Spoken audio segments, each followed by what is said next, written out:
Você já desapontou alguém? Alguma vez alguém chegou pra você e disse: porra, velho, você tá me desapontando? Bom, meu nome é Jean e eu sou professor.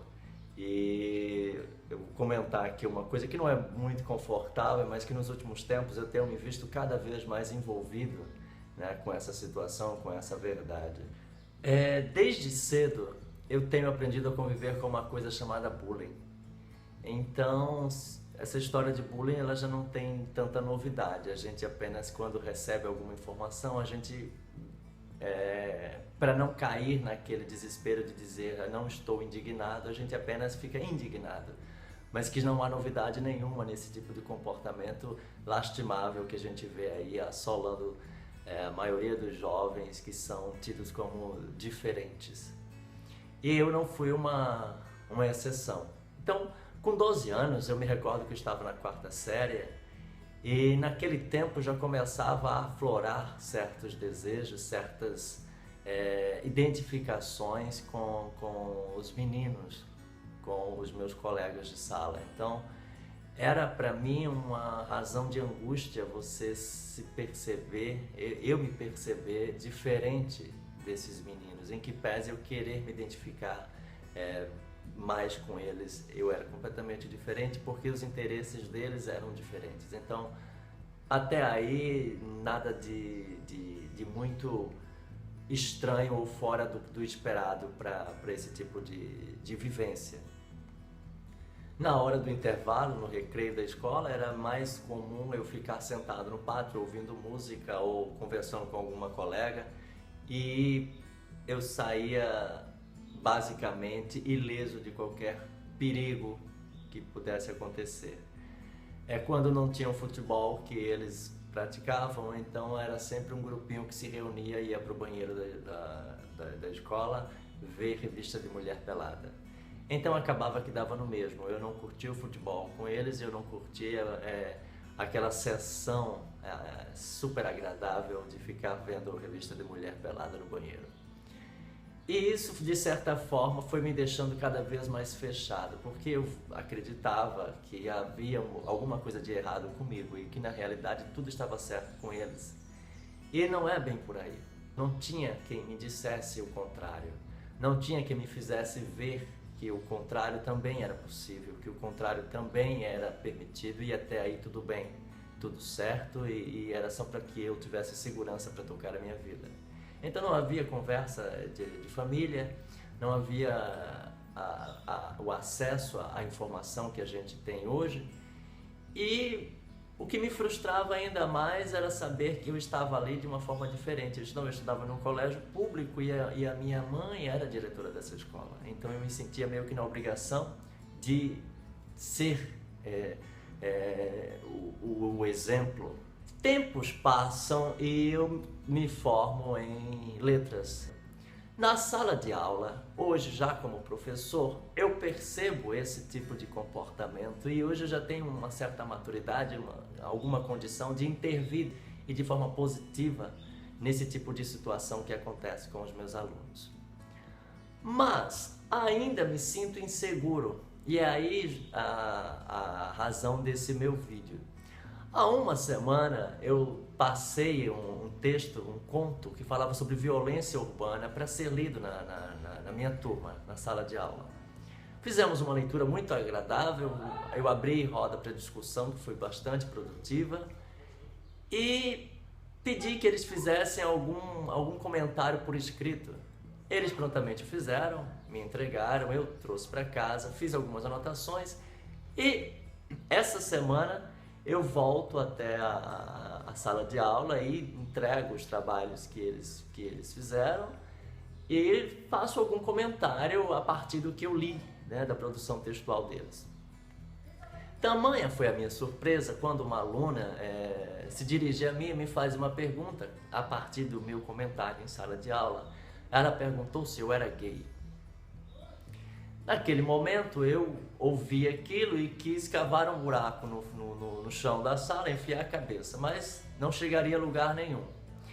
Uma sala de basicamente 40 alunos, uma moça me perguntar isso e eu não ter a segurança para dar a resposta para ela, uma resposta exata, então eu naquele momento pensei exatamente no menino Jean com 12 anos de idade lá tentando se esquivar daquelas situações antipáticas que era sempre querer você fugir da verdade, você tangenciar o caminho para poder não se arranhar tanto. Isso não é mais possível.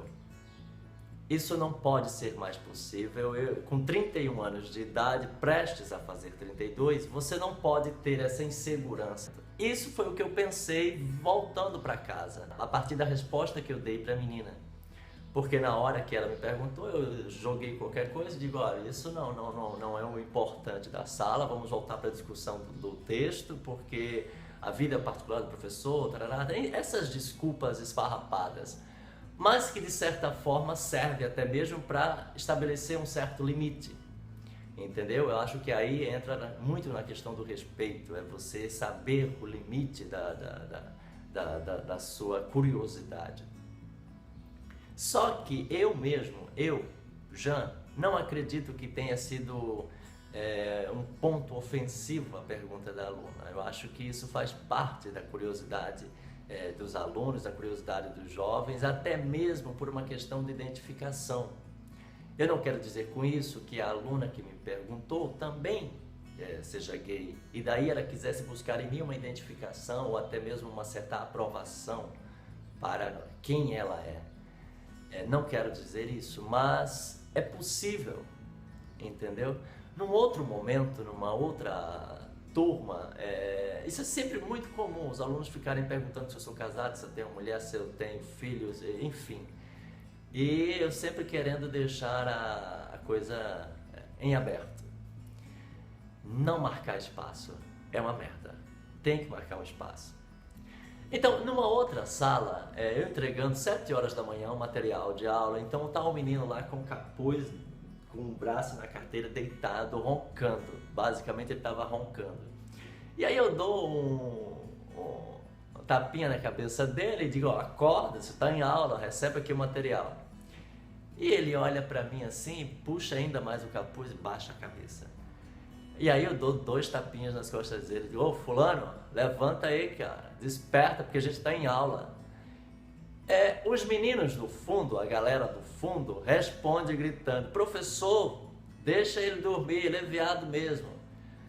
E aí eu, puta que pariu, na minha sala, 7 horas da manhã, uma galera do fundo, chamando o cara que está dormindo de viado, deixa ele dormir que ele é viado mesmo, o que tem a ver uma coisa com a outra? Aí, claro, você prepara aquele discurso, entendeu? A turma toda fez aquele auê e eu tentei intervir, até que o garoto que estava dormindo levanta a cabeça, olha para mim e diz, professor, de boa, eu sou viado mesmo, tá tudo certo.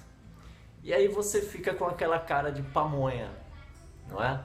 Então, episódios como este me fazem refletir sobre a minha própria função, sobre a minha própria existência, sobre mim mesmo, entendeu? Que maravilha é saber que um garoto de 16 anos, no ensino médio, um garoto de classe média, que é diferente até, a vivência dele é muito diferente dos meus outros alunos das escolas públicas, que bom saber que ele tem essa segurança. E aí serve até mesmo de exemplo. A gente na sala de aula não somente transmite conhecimento, mas a gente troca conhecimentos. É exatamente essa a função. E aí a gente fica pensando nessas situações, entendeu? De temer, de ficar sempre preocupado em não desapontar o outro, entendeu? Há algum tempo, discutindo com um amigo, surgiu essa história. E eu fiquei bastante tenso, porque quando você diz isso, quando você diz, olha, não me desaponte, na realidade significa que você está querendo que o outro corresponda às suas expectativas, e isso não é legal, entendeu? Na realidade, a gente tem que ter uma certa liberdade para não desapontar a nós mesmos. E isso é o que acontece na maioria das vezes quando você se fecha, quando você cria uma bolha e se prende dentro dela, entendeu? É aquela questão simples e que é muito cruel de fazer com que qualquer homem, qualquer mulher entre dentro de um armário por causa das circunstâncias sociais, por causa das circunstâncias religiosas e das incompreensões desse mundo tão cheio de maldade, de perversidade, entendeu? Então há o medo nosso de não desapontar os nossos pais, de não desapontar a nossa família, os nossos amigos, e de certa forma há também um medo do outro, da família, em saber como que você vai gerenciar isso, como que você vai encarar isso e como que você vai sair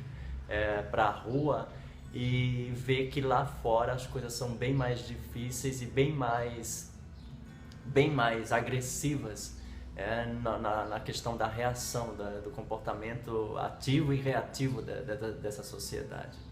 Eu fico feliz quando eu vejo que um aluno de 16 anos ele já tem esse certo discernimento, essa segurança de dizer sim, eu sou isso e está tudo bem comigo. Isso me deixa bastante feliz, porque eu penso em mim, que não tive essa preparação, essa tranquilidade, meio que forçada, é uma luta você ver que os dias eles estão evoluindo, o tempo está avançando e a gente retrocede em algumas questões. E quem deveria estar aqui dando um suporte para a gente, como por exemplo a política, o Estado, eles não estão fazendo isso. Muito pelo contrário, a coisa começa a piorar quando o discurso ele é perverso. É o discurso de negação, é o discurso que promove a insegurança, a incerteza, que faz com que as pessoas se prendam cada vez mais. E isso não é legal, não é legal. Então eu com 31 anos agora, já com uma certa autonomia, me vejo nesse direito, percebo que eu tenho esse direito de comentar isso, para dizer que a gente precisa encarar isso como uma verdade que é nossa, entendeu? Não partimos da ideia de ser escolha, de ser opção, isso não existe.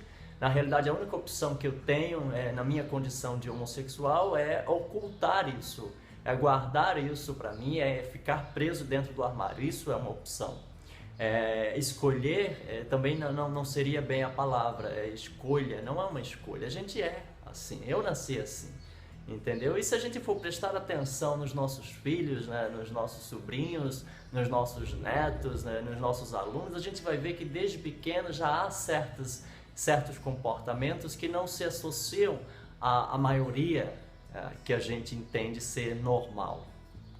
Pode até não ser uma questão ainda tão normal, mas que é plenamente natural e que deve ser aceita e que deve ser respeitada, que deve ser abraçada.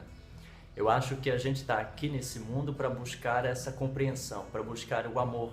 E eu acho que o amor, a busca do amor, é uma coisa muito importante que a gente precisa trabalhar mais. Seja dentro de casa, seja no trabalho, seja dentro da sala de aula.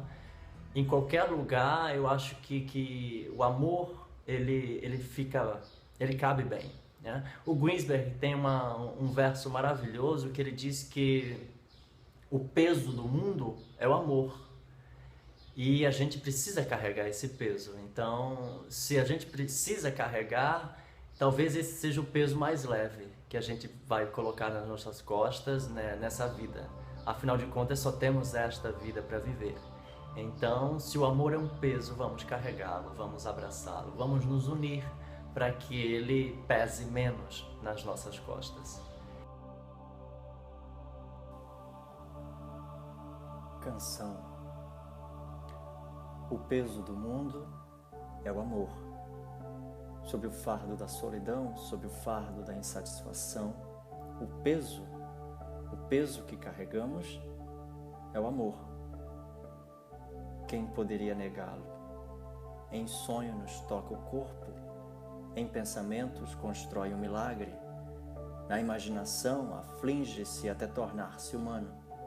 Sai para fora do coração ardendo de pureza, pois o fardo da vida é o amor. Mas nós carregamos o peso cansados, e assim temos que descansar nos braços do amor. Finalmente, temos que descansar nos braços do amor. Nenhum descanso sem amor, nenhum sono sem sonhos de amor, quer esteja eu louco ou frio, obcecado por anjos ou por máquinas, o último desejo é o amor. Não pode ser amargo, não pode ser negado, não pode ser contigo quando negado. O peso é demasiado, deve dar-se sem nada de volta, assim como o pensamento é dado na solidão em toda a excelência de seu excesso. Os corpos quentes brilham juntos na escuridão. A mão se move para o centro da carne, a pele treme na felicidade e a alma sobe feliz até o olho. Sim, sim, é isso que eu queria. Eu sempre quis voltar ao corpo em que nasci. Allen Ginsberg.